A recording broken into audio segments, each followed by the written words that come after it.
Dans la paracha de cette semaine, on parle de la confection des vêtements des Kohanim et du Kohen Gadol. Et aujourd'hui, on va se concentrer sur un des vêtements particuliers du Kohen Gadol qui s'appelle le Ephod. ואלה הבגדים אשר יעשו חושן ואפוד ומעיל וכתונת תשבץ מצנפת ואבנת ועשו בגדי קודש לאהרון אחיך ולבניו לכהנו לי והם ייקחו את הזהב ואת התכלת ואת הארגמן ואת תולת השני ואת השש. De ton côté, fais venir à toi Aaron, ton frère, avec ses fils du milieu des enfants d'Israël pour exercer leur service en mon honneur. Et évidemment, tu devras confectionner pour Aaron, ton frère, des vêtements. Et on en arrive au verset 6, au Ephod. Ve'asu et ha'ephod, zav, techelet, ve'argaman, tolat, shani, ve'shesh mozar, ma'aseh choshev. Shte chetevot chovrot, yeh lo, el shne ketzotav, ve'chubav. Alors, il avait, le Kohen Gadol, il avait un éphod. Un éphod, c'est quelque chose sans manche. Comment on dit ça? Un gilet. Un gilet sans manche. Exactement, une brassière. Une brassière. Très bien. Voilà, je suis d'accord pour l'appellation. La matière. Brassière. Il avait une brassière. Cette brassière, donc c'était un vêtement sans manche, sur lui était fixé ce que l'on appelle les Urim et Tumim, c'est-à-dire un plastron sur lequel étaient fixées et les pierres précieuses sur lesquelles étaient écrits les noms des 12 tribus. Ok. Et donc, il y avait, en fait, ce vêtement, le éphod, a priori, il devait servir de support au Urim et Tumim. C'était le but, qu'il serve de support au Urim et Tumim. Maintenant, entre les Urim et les Tumim et le éphod, il y avait une poche. Et dans cette poche, il y avait inséré sur un parchemin le nom de Dieu. Il y avait inséré le nom de Dieu, qui était le nom Shem Hashem HaMefourash, qu'on avait le droit de prononcer seulement au Beth Amikdash. Et le Kohen Gadol donc portait ça sur lui. Et vous savez que le Urim et Tumim était en fait l'instrument par lequel il pouvait, le Kohen Gadol, donner des réponses aux questions difficiles qui lui étaient posées. Tout le monde n'avait pas le droit de s'adresser à lui pour cela. Il fallait être soit le roi, soit le Kohen Gadol lui-même, soit s'il y avait une question au niveau de l'État, de la Malchoute, de l'Empire. C'est-à-dire qu'il fallait que ce soit des questions qui soient graves. Alors, à propos de cela, nous dit le Rav Mouk la chose suivante. Il confectionnera l'éphod. Ils confectionneront l'éphod. Le cas d'exception concernant l'Arche Sainte, où l'ordre de confection n'est pas adressé comme habituellement à Moshe, vers Sita, mais à la collectivité, se répète ici. Pourquoi? Parce que si vous remarquez, au début du verset 6, c'est au pluriel. Ve'asu. Ve'asu. Alors que pour les vêtements, au début, il est marqué Ve'asita. D'ailleurs, dans le Dvar Torah que j'ai écrit sur la feuille pour ce Shabbat, j'explique comment le Malbim va résoudre une difficulté qui concerne les premiers versets de la confection des vêtements, où au début il est marqué que c'est Moshe, Ve'asita, et ensuite il est marqué que ce sont les artisans auxquels Moshe Rabbeinu devait s'adresser pour qu'ils confectionnent eux. Et voilà qu'au niveau du éphod, il est marqué directement Ve'asu. Ve'asu, c'est au pluriel. Donc il y a ici quelque chose qui doit se faire par la collectivité. Comment se fait-il que, précisément, à propos de ce vêtement-là, il est marqué Ve'asu. Alors le rabbi de Gour, dans son livre le Sfat Emet, qu'on étudie régulièrement ici chaque Shabbat, expliquait, en se référant à d'anciennes traditions, que le pectoral, c'est là où se trouvaient les pierres, avec les noms des shvatim. Que le pectoral et le éphod, qui lui servaient de support, qui portaient tous les deux les noms des tribus d'Israël, représentaient deux degrés différents de l'attachement à Dieu. Celui du juste, le tzaddik, et celui du Baal Tshuva, celui qui s'est repenti. Il y a deux niveaux qui apparaissent dans le Ham Israël à travers toutes les générations. Toutes les générations. Et ces deux niveaux-là qui nous accompagnent pendant toutes les générations, chacun de ces niveaux-là a son rôle, va remplir son rôle. On a besoin des tzadikim, ceux qui sont des tzadikim a priori, et toute leur vie. Et on a besoin des Baalei Tshuva, qui ont connu la faute, et qui font Tshuva, et qui prouvent que finalement, ce qui se trouve dans le Ham Israël ne peut jamais s'effacer, que l'identité finira toujours par rappeler les béné Israël à leur Torah. Alors on a besoin donc de ces deux niveaux-là.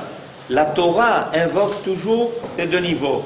Et le niveau de celui qui est un tzaddik a priori, et le niveau de celui qui est un Baal Tshuva, qui a fait Tshuva et qui se repentit.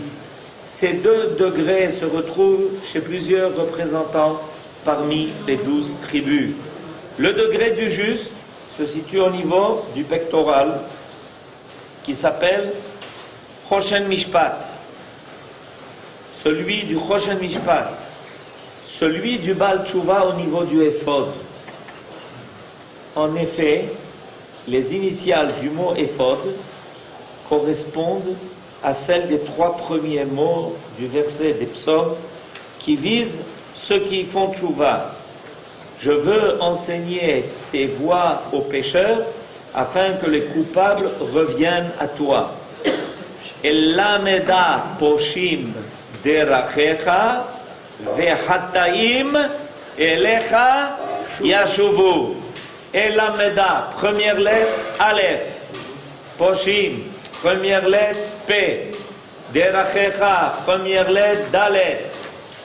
Initiale du mot Éphod. Quel est ce chapitre-là? Ce chapitre-là, c'est le chapitre Nun Aleph. Ana Hashem Oshia Na 51. C'est le chapitre 51. Quel est ce chapitre? Le chapitre 51 est un chapitre très particulier que le roi David a écrit. C'est le chapitre de la tchouva.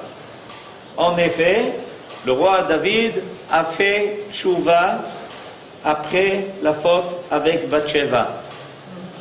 Et ayant fait tchouva, il avoue sa faute, comme on dit Shiviti Hashem Negdi Tamid, les Negdi Tamid, Shiviti Hashem Negdi Tamid, lui il dit dans ce chapitre-là, Chatati Negdi Tamid, ma faute est toujours devant moi, devant mes yeux.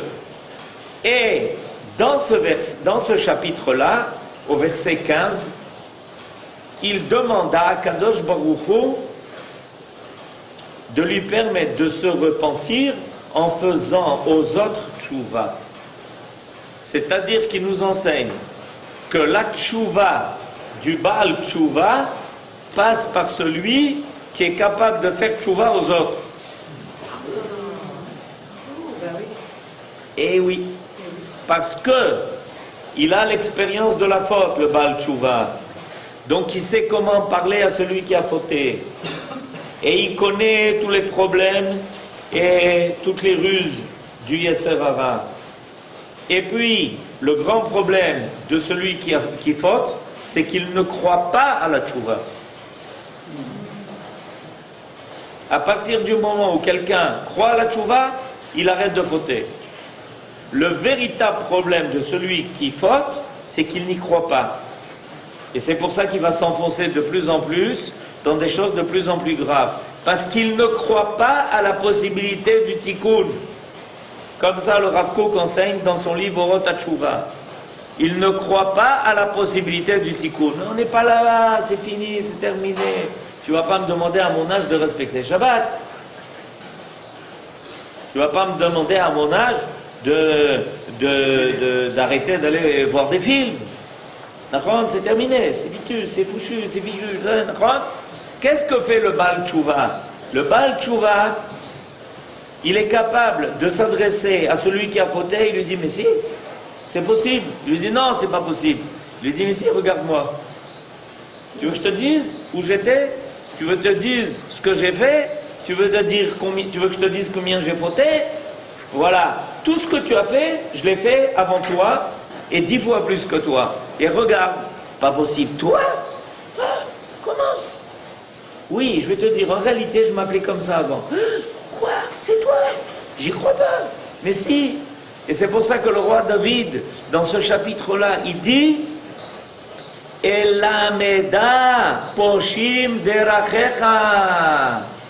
Laisse-moi, Kadosh Baruch Hu, donne-moi la possibilité, donne-moi l'occasion d'enseigner à ceux qui ont fauté tes voies. Vehataim, ve grâce à moi, ceux qui ont fauté, Elecha yashuvu, ils reviendront à toi. Je ne terminerai ma tchouva que quand j'aurai fait faire tchouva à ceux qui ont fauté. Qui a dit ça? Le roi David. Qui fera ça? Son fils. Vous le connaissez? Oui. Comment il s'appelle? Mashiach ben David.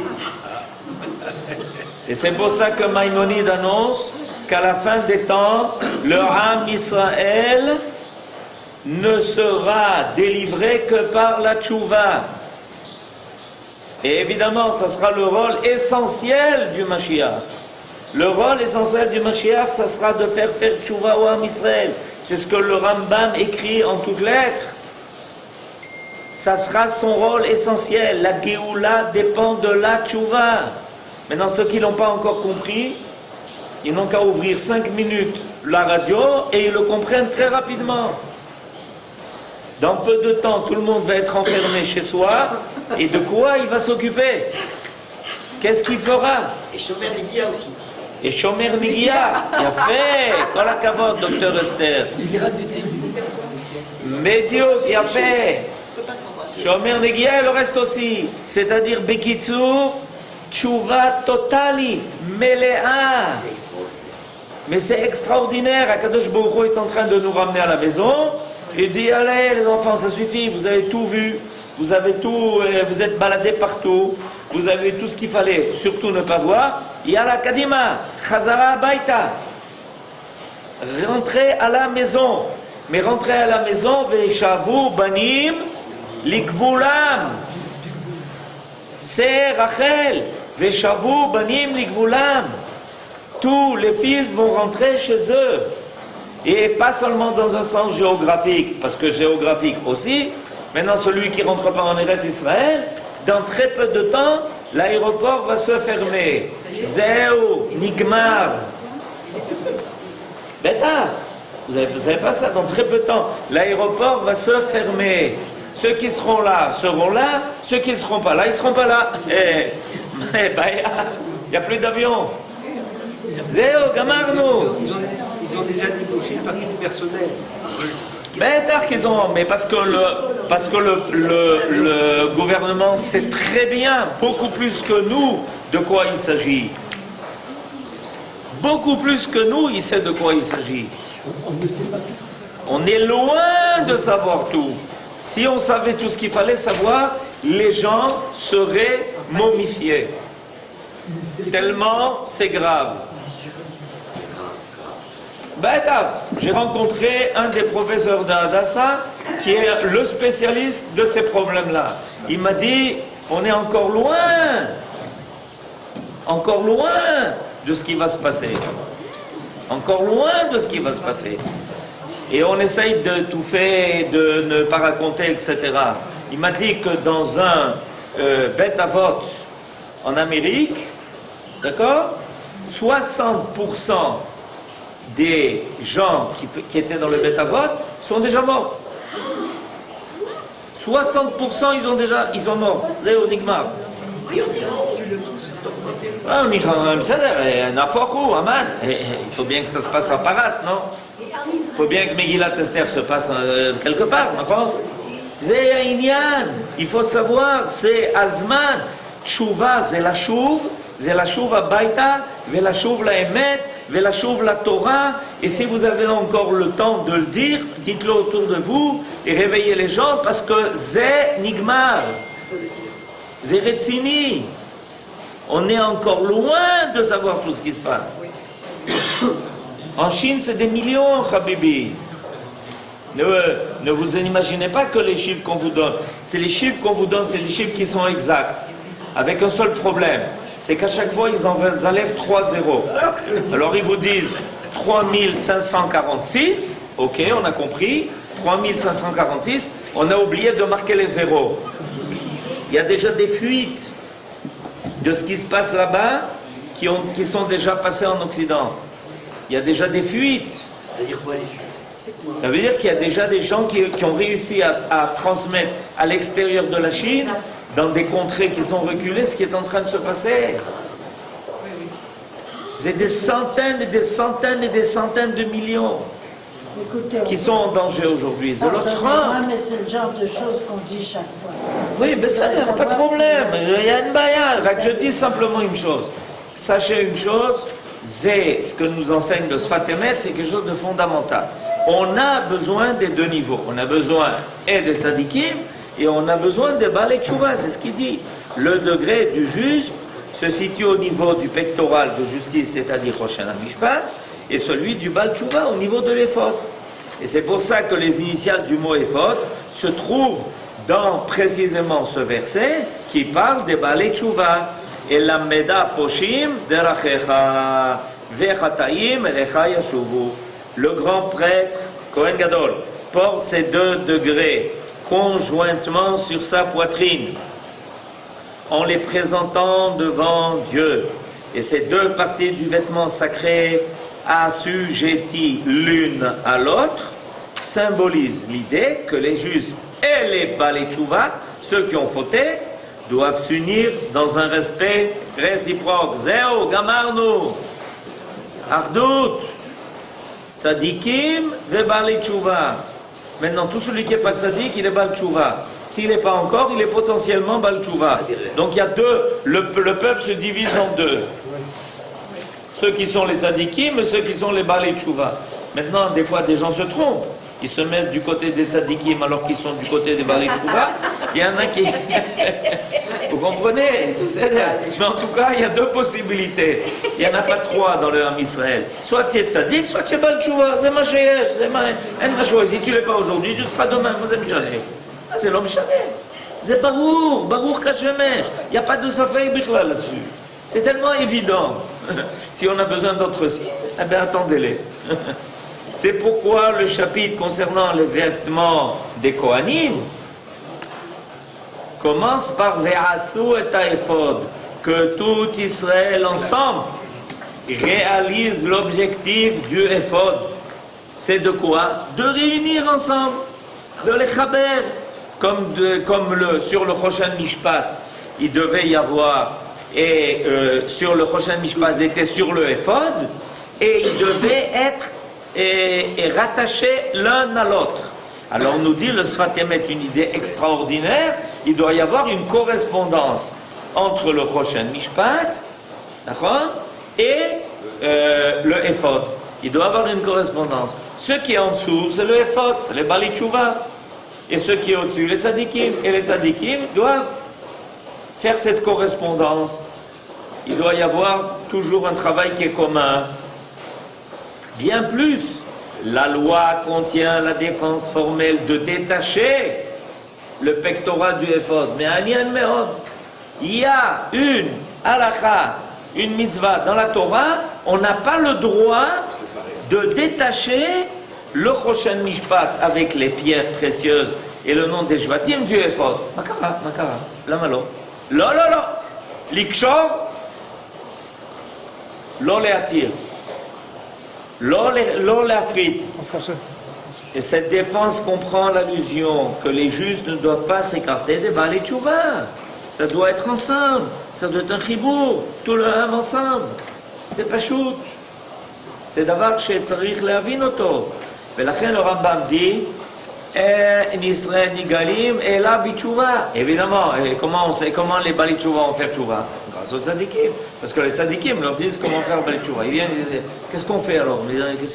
Qu'est-ce qui se passe? Bon, ok. Alors ce même médecin, qui est un professeur imminent à Hadassah, il m'a vu, il me dit tirez. Je dis alors qu'est-ce que vous faites vous les médecins? Et non, ça peut prendre un an et demi, jusqu'à ce qu'on trouve le vaccin. Et il me dit mais en attendant, le rôle est passé chez vous. En attendant En attendant, le rôle il passe chez vous. Les rabbins. Ce qu'il me dit. Il me dit en attendant, sachez que le rôle il passe chez vous. C'est-à-dire maintenant, imaginez-vous, il n'a pas de barbe avec des péotes. Donc il est pas, on ne peut pas l'archot beau croire que. Il m'a dit, Zéou, Arshav zet filot. Arshav zet filot. זה מה שהוא אמר, עכשיו זה התפילות. אני אמרתי, טוב, כל אחד התפקיד שלו. לא לפחד. בוודאי שלא, חס ושלום. הקדוש ברוך הוא, בוודאי, לעם ישראל. ובהר ציון, vous savez ce qu'ils ont annoncé les prophètes? ובהר ציון תהיה פלטה. Les prophètes ont annoncé qu'à la fin des temps, il n'y a qu'un endroit qui sera sûr. Un endroit qui s'appelle Har Tzion. Ou Behar Tzion Tiye Peleta. Il n'y aura qu'un endroit où on pourra se réfugier, Har Tzion. Un verset marqué en toutes lettres. Ou Behar Tzion Tiye Peleta. Ça, cette émouna, c'est maintenant Bidiouk la émouna que nous devons maintenant faire apparaître. Bidiouk. Ou Behar Tzion Tiye Peleta. Bezrat Hashem, Amen, Kani Ratzon.